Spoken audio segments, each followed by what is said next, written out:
I'm Becca, and this is Deadly Truths, where history doesn't rest, it just waits for someone stubborn enough to go digging. Tonight, we're heading into the 1880s Missouri Kansas borderlands, a place where the frontier wasn't quite tamed and the law was, let's call it, aspirational. Horse thieves, farm feuds, family grudges, and a whole lot of people who thought burying a body under 6 inches of prairie grass counted as a solid plan. This episode pairs two real cases that rattled the rural Kansas City metro during the late 19th century. Cases pulled straight from archive newspapers, coroner reports, and the kind of microfilm that gives you a headache before you get to the good part. First, the Hillyard Double Murder, a brutal killing that shocked Clay County, with details so grim the local papers didn't know whether to print them or pray over them. Two bodies, one family, a community full of theories, and a killer who understood the landscape well enough to vanish into it. Second, the Clay County Corpse Mystery, a decomposed body found in the brush near the old wagon roads, setting off weeks of speculation. Was it murder, robbery, a traveler who ran into the wrong stranger? Everyone had an opinion, and none of them were boring. These cases work together because they're born from the same decade, the same hard soil, and the same frontier psychology. People were isolated, law enforcement was thin, and the prairie had a way of swallowing secrets. At least until a hunter, a farmer, or some kids with too much time on their hands stumbled over a bone and ruined somebody's cover up. So settle in. We're heading into the raw edge of early Kansas City, where justice was slow, bodies turned up faster than suspects, and the newspapers were about one bad headline away from becoming true crime tabloids. This is Bones on the Prairie, Frontier Murders. To understand these murders, you have to understand where they happen, because the landscape shaped every crime, every clue, and every failure to solve a damn thing. In the 1880s, Clay County and the rural fringe of the Kansas City metro were a strange blend of post-Civil War trauma, booming railroad lines, and isolated farmsteads where your closest neighbor was a mile away and probably armed. This area was still shaking off guerrilla warfare scars from the 1860s. Quantrill, bushwhackers, Union militias, all of that violence didn't just vanish, it simmered. And the newspapers, they were the social media of their day. Except instead of TikTok creators chasing views, you had editors chasing the next headline that wouldn't get them sued by 5 angry families. The typical crime reporting style was give every grisly detail possible, blame unknown parties, assume robbery, feud, or tramps. End with a moral lesson about the decline of society and classic 19th century energy. Clay County itself was a crossroads. Old wagon trails cut through the farmland. Rail lines brought drifters, soldiers returning from the west, and hired hands moving job to job. You had people passing through constantly, and when someone turned up dead, half the county would shrug and say, "Never seen him before." Law enforcement? More like law suggestion. Sheriffs were elected on reputation and family name, not CSI ability. Forensics didn't exist. Identifying a body relied on whatever hadn't decomposed yet and hoping somebody recognized a boot. This is the backdrop where both of our cases unfold. Sparse population, high mobility, rudimentary investigations, and communities still healing from wartime violence. It's not that murder was common, it's that solving one was rare, and that's what makes these prairie cases stand out. They expose the limits of frontier justice and the fear that any one of these isolated farmhouses could be next. The Hillyard case hit Clay County like a hammer. 2 bodies, 1 family murdered on their own property. And the kind of brutality that made even hardened frontier farmers lock their doors for a few nights. The victims were members of the Hillyard family, a well-known farming household in the county. In the late 1880s, neighbors discovered the bodies after noticing the farm had gone disturbingly quiet. No smoke from the chimney, no livestock tended, no movement on the property. On the prairie, silence like that was never good news. When neighbors entered the homestead, they found 2 Hillyard family members dead, both killed violently. Contemporary papers described the scene with their usual 19th century bluntness. The bodies bore clear signs of foul play, not an accident, not illness, and definitely not natural causes. One was found near the house. The other was discovered a short distance away, suggesting they either tried to escape or were attacked separately. The newspapers immediately floated two theories: robbery gone wrong. Frontier farms sometimes kept cash or valuables inside, and criminals knew isolated families were easy targets. A personal grudge. The 1880s were full of land disputes, inheritance battles, and leftover Civil War loyalties. Sometimes the wrong fence line or an old wartime memory was enough to trigger violence. Law enforcement searched for tracks, signs of struggle, and any clue that would point to a suspect. But this was Clay County in the 1880s. The killer had endless terrain to disappear into, and rain, livestock, and curious locals trampled any usable evidence within hours. No arrests followed. No suspect was ever named with confidence, and the double murder settled into local lore as one of the county's darkest unsolved crimes. What made it so unsettling wasn't just the violence, it was the message it sent. Even long-established families rooted in the community weren't safe.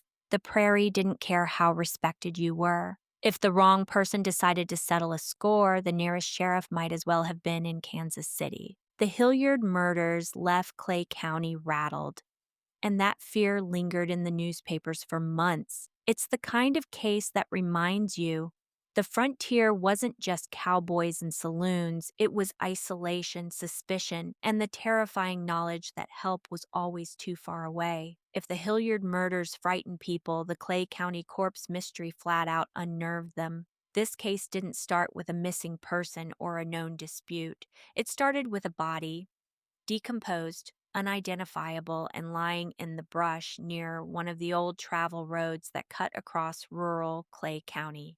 In the 1880s, discovery of a corpse usually followed a familiar script: a hunter, a farmer checking fence lines, or some kids wandering where they shouldn't be, stumbled on something in the grass, and immediately wished they hadn't. That's exactly what happened here. A passerby spotted human remains near a thicket off the roadside. By the time the sheriff arrived, decomposition had already wiped away easy answers. The papers reported the same frustrating basics: male body, badly decomposed, death clearly suspicious, and identity unknown. This was the era before fingerprinting, dental records, or photographs as standard practice. The sheriff had only what the body wore, and whatever hadn't rotted away: boots, clothing, maybe a pocket item, and even those were often too weather-worn to be useful. The newspapers floated three main theories. Travelers carried cash, and killing a stranger on the road was far from unheard of. If the motive was theft, the killer had already taken anything of value and moved on. Rail workers, seasonal farm help, and itinerant laborers passed through Clay County constantly. If a fight turned deadly, no one knew enough to even report a missing man. Some residents whispered about long-standing tensions between neighboring farms.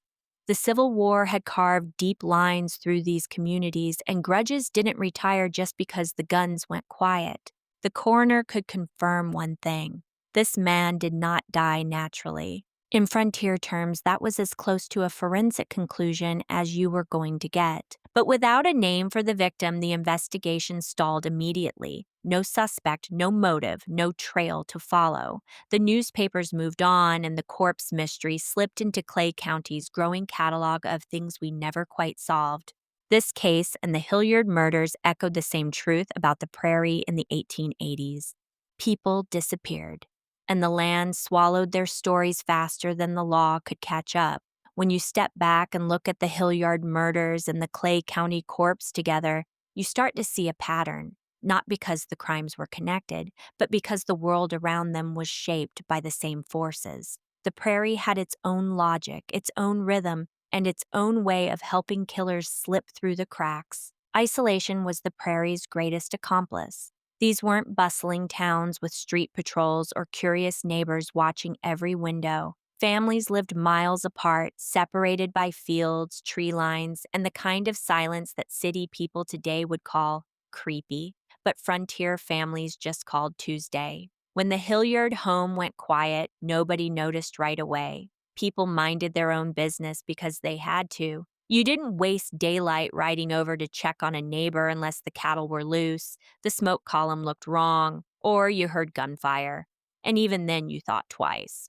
Over at the Clay County corpse scene, that same isolation worked in reverse. The victim wasn't from a known homestead. He was found by chance, and he may have died by chance. Killed somewhere else, dumped in a spot where only someone cutting through the brush would ever see him. The frontier let you vanish in plain sight. All you needed was a little distance and a night without moonlight. The investigative challenges weren't the product of laziness or corruption. They were the reality of the time. Sheriffs didn't have the tools we take for granted. There were no fingerprints, no crime cameras, no databases, no composite sketches. You couldn't send fabric fibers to a lab. There were no labs. A search often meant riding horseback in wider and wider circles until someone spotted something useful, and something useful usually meant footprints that hadn't blown away yet. The Hilliard scene probably suffered from what every 19th century case suffered from: well-meaning locals stomping around before the sheriff arrived. Imagine 20 men on horseback, pulling up, all stepping inside the house, all giving their opinions on what happened, all unknowingly destroying any trace evidence the killer left behind. This was normal. This was expected. You didn't cordon off a crime scene in 1885. You barely cordoned off your own barn. Then there were the victims themselves. Mobility on the frontier was constant. People drifted in and out of counties following crops, railroad work, cattle drives, or simply trying to outrun their past. When the Clay County body was found, there was no guarantee the man belonged to Clay County at all. He could have come from Jackson County, Ray County, or even from across the state line. If no one reported him missing, the sheriff had nothing to cross-reference. A dead man with no name might as well have been a ghost. The shadow of the Civil War also hung over everything in this region. Clay County was deeply tied to Confederate sympathies and guerrilla groups. The war was over, but the wounds weren't. Old resentments lingered in families and in the land itself. Violence hadn't been unfamiliar back then, it had been a way of life. That meant some murders were handled quietly without law enforcement or were never spoken of again. Frontier justice didn't always involve the sheriff. Sometimes it involved a field, a revolver, and an unmarked grave. Both the Hilliard case and the Clay County corpse share that sense of a place still figuring out what law and order even meant. These weren't cities with police forces learning modern criminology. These were rural communities relying on instinct, tradition, and luck.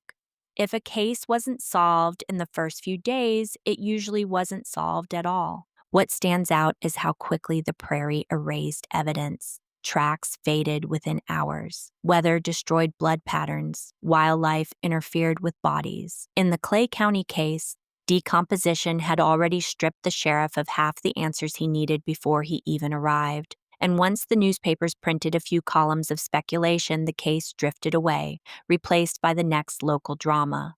Together, these cases highlight a truth about 19th century frontier crime that modern listeners sometimes underestimate.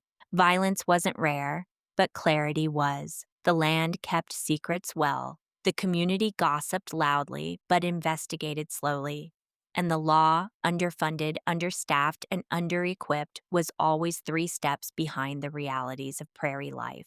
When you put the cases side by side, what emerges isn't a link between the crimes, but a link between the conditions that let such crimes disappear into the tall grass. The frontier wasn't lawless, it was simply blind. And killers understood that better than anyone. When you place the Hillyard Double Murder beside the Clay County corpse mystery, you start to see how these two crimes echo each other across the prairie. They weren't connected in motive or suspects, but they were born from the same environment, the same pressures, the same vulnerabilities, the same limitations baked into frontier life. Let's start with the most obvious similarity. Both cases collapse without a witness. In the Hillyard murders, no one saw who entered the farmhouse or why the violence unfolded. In the Clay County corpse case, the victim's final moments were swallowed by the landscape entirely.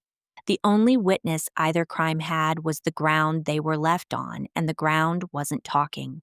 These were crimes that happened in silence, in isolation, and in a time when the nearest neighbor might not pass by for days. The victims' identities also shaped each case differently but underscored the same weakness in frontier justice. The Hilliards were known, their absence sent shockwaves, their deaths demanded answers. Meanwhile, the Clay County body had no name at all. That contrast reveals the problem. The system struggled even when the victims were known, and it had virtually no mechanisms for the unknown dead. One family received community outrage, the other didn't even get identification. Both ended in the same place, unsolved. The investigative landscape parallels are striking. In both cases, sheriffs arrived late because everyone arrived late. That was the nature of the 1880s Prairie. Whether it was a farmhouse or a roadside brush patch, the scene was already compromised by the time anyone with legal authority showed up. Curious neighbors in the Hilliard case trampled through the home, while weather and wildlife had already worked over the Clay County corpse before the coroner ever stepped foot on the scene. The results were the same. Evidence that should have existed didn't. You also see a shared thread in how the newspapers handled these cases. The press in the 1880s was blunt, unapologetic, and often speculative. But in both stories, you can sense the same frustration in the articles, the recognition that the facts weren't enough to build a full narrative. Reporters were stuck with half the puzzle pieces and no clue what the picture was supposed to be. Both cases drift through the papers the same way.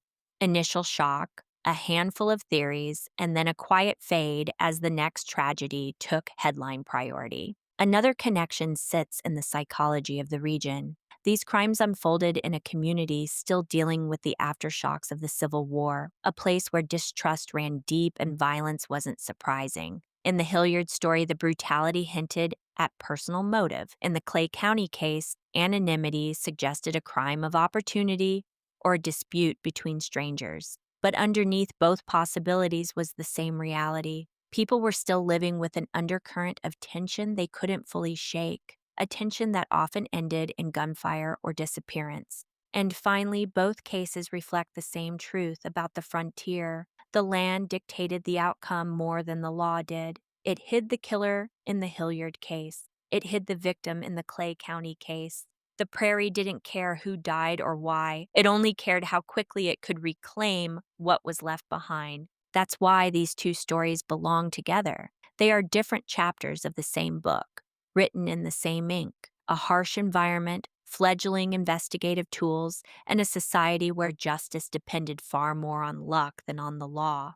Neither case offers closure, but together they reveal something bigger, a portrait of a region where murder wasn't just committed, it was absorbed into the landscape. When you look back at these two cases, the Hilliard family murdered on their own land and the unidentified man found alone in the brush, you feel the same ache that the newspapers from the 1880s captured between their lines. The sense that some stories slip away before anyone can write them down. Both cases remind us of something uncomfortable about frontier life. People lived close to the land, but the land didn't return the favor. It offered no explanations, no apologies, no confessions. The Prairie could nurture a family for generations, and it could just as easily hide the truth of how they died. The Hilliard victims deserve to be remembered for more than the brutality that ended their lives. They were part of a community, a farming family trying to build stability in an unpredictable era.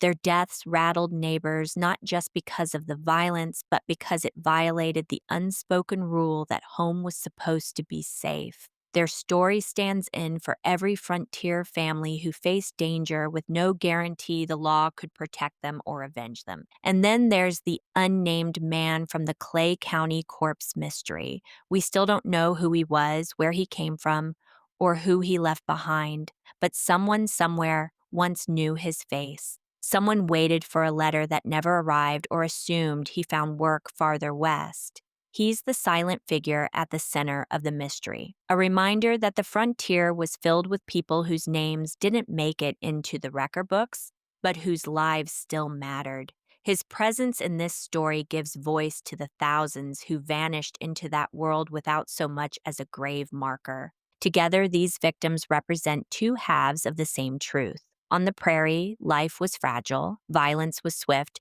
and justice was far from guaranteed. Whether you were rooted in a family farm or drifting along the wagon roads, you were vulnerable to the same dangers and dependent on the same unreliable system to make sense of them. Remembering them isn't about solving their cases. The evidence disappeared long ago. It's about acknowledging the reality they lived in, the world that shaped their fates, and the fact that their stories, even incomplete, still echo today. You've been listening to Deadly Truths with Becca. If this episode gave you a deeper look into the harsh realities of the 1880s Prairie, make sure you follow, rate, and share the show on Spotify, YouTube, and Apple Podcasts. Your support helps keep these overlooked histories alive and in the light where they belong. Sources for this episode include 19th century Missouri and Kansas newspaper archives, Clay County historical documents, and research on frontier criminal investigations and post-Civil War regional violence. All information presented is drawn from historical records and publicly available sources. This podcast is for educational and documentary purposes. While we discuss real historical crimes, no statements are made to defame or accuse any individual beyond what is supported by documented sources. Interpretations are based solely on available historical records. Nothing in this episode should be taken as legal, clinical, or professional advice. Deadly Truths is written, researched, and produced independently. And remember, the past is not dead. It's just being forged in the murder factory.